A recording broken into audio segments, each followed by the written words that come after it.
JBNN keep you informed. I'm Michelle Jones, and in the news, businessman Ardani Williams has died.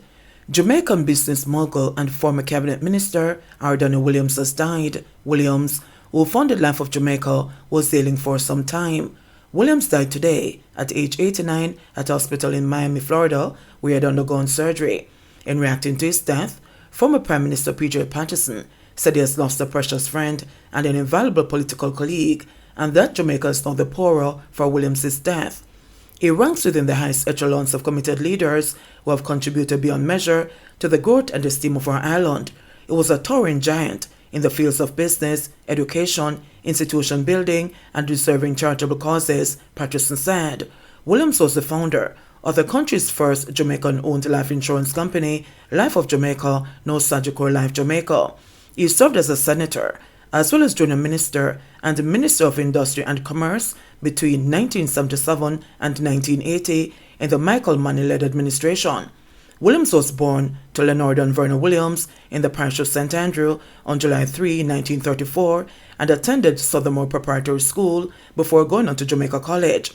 He was married to the former Shirley Mayer, with whom he had a son and 5 daughters. An Order of Jamaica award in 1993, Williams had previously received the Order of Distinction Commander Class in 1972. Popular Westmoreland bus driver fatally shot while loading vehicle. A popular bus driver was shot dead moments before he could load his vehicle in Hendon, Savlamar, Westmoreland early Saturday morning. The deceased has been identified as 50-year-old Clive Atkinson, otherwise called Grabber, from Russia in Savlamar. Atkinson is said to have plied the Savlamar to Montego Bay route for several years. Reports indicate that Atkinson parked his bus, as he usually did, and leaned against it when he saw 3 men on bikes with guns approaching him. Atkinson reportedly tried to run but was shot in the foot and fell. The men reportedly then continued to shoot him several times in the head before escaping. He was rushed to the Savlamar Public General Hospital, where he was pronounced dead. Atkinson's mother, Vernice Blake, said that her son was not a troublemaker. He was a good person. Him not give no trouble, the distraught mother said. Blake added that this is the 3rd son she has lost in a short span of time. This make 3 boys I have over Daly's funeral cemetery. After the first one passed away, the other son was crying, and as if he had pressure. Doctor says like a vessel burst in him head, the mother said. Investigations are ongoing. Man in custody for murder of homeless people in St. Ann. The St. Ann police say they have nabbed a man they believe is involved in the killing of 5 homeless people in the parish. According to the commanding officer for the St. Ann Division, Senior Superintendent of Police Dwight Powell, the man was arrested on Thursday during an operation in the division. Today, I am happy to report a major breakthrough in the arrest of a suspect implicated in the commission of 5 murders in the St. Ann Division since the start of this year, 2023. Most of the victims of these crimes were mentally challenged and considered street people. As a result of intensive investigations carried out by detectives assigned to the Ochiris police station, the suspect was tracked down and arrested in the parish on Thursday, September 14, SSP Powell said. The detectives are now earnestly processing the suspect. As soon as he is charged, we'll provide additional details, he continued, as he thanked the police for their efforts in nabbing the suspect. This is the 2nd suspect arrested on charges related to the killing of street people across the island. Late last month, Ronaldo Ricketts, who is suspected of killing 5 homeless people in St. James, was arrested. Last Thursday, Ricketts was charged for the murder of Mark Thompson. Following a question and answer session in the presence of his lawyer. Thompson was killed about 11:44 p.m. on August 19, 2023, and his body found on St. Cleaver Avenue in Montego Bay. Also on Thursday, Ricketts was charged for the murder of another man who was killed on Barney Street in the Western Parish. That man remains unidentified. In regards to Thursday's arrest in St. Ann, SSP Powell said the St. Ann police are dedicated in their efforts to ensure the parish remains safe for all.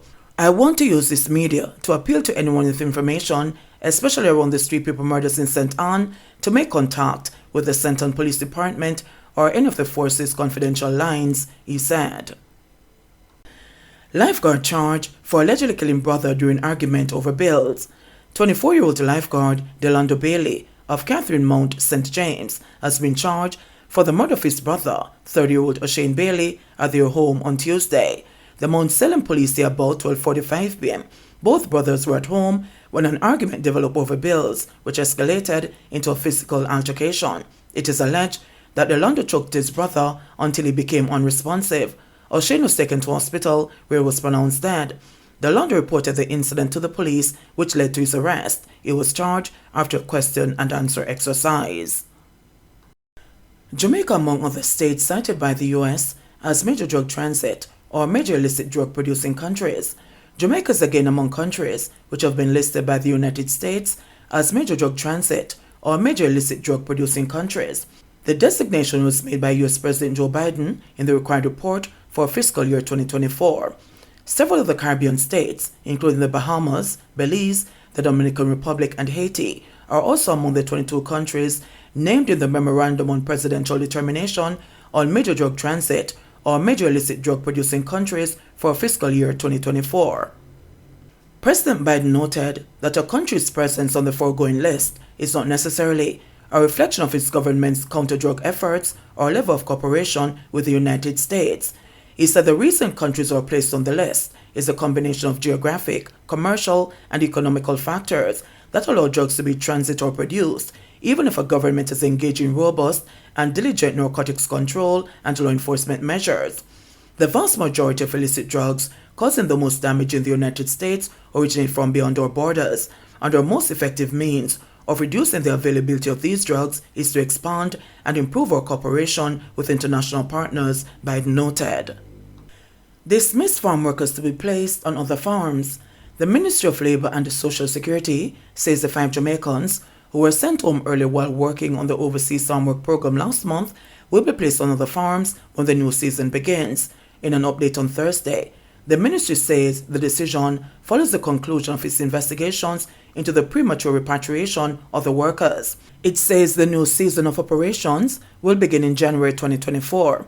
The ministry says it can confirm that no complaints were filed against the workers and that there were no reports of a breach of contract against them.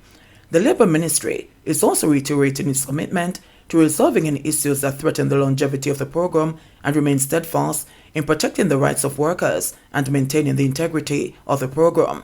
In August, the 5 farm workers were sent home after allegations surfaced in the media of victimization on the overseas program. The workers subsequently met with Labour Minister Pernell Charles Jr. to address their early return.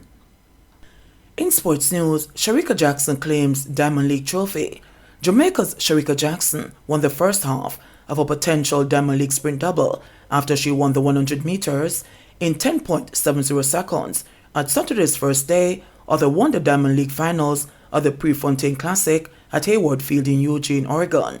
The win went a far way to avenge her second-place finish at last month's World Championships in Budapest, Hungary, as world champion Sha'Carri Richardson was fourth in 10.80 seconds.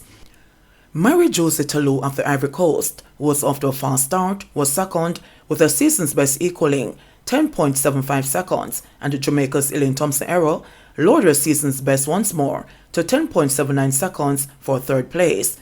Natasha Morrison won a lifetime best 10.85 seconds for sixth on her previous best of 10.87 seconds set in 2021.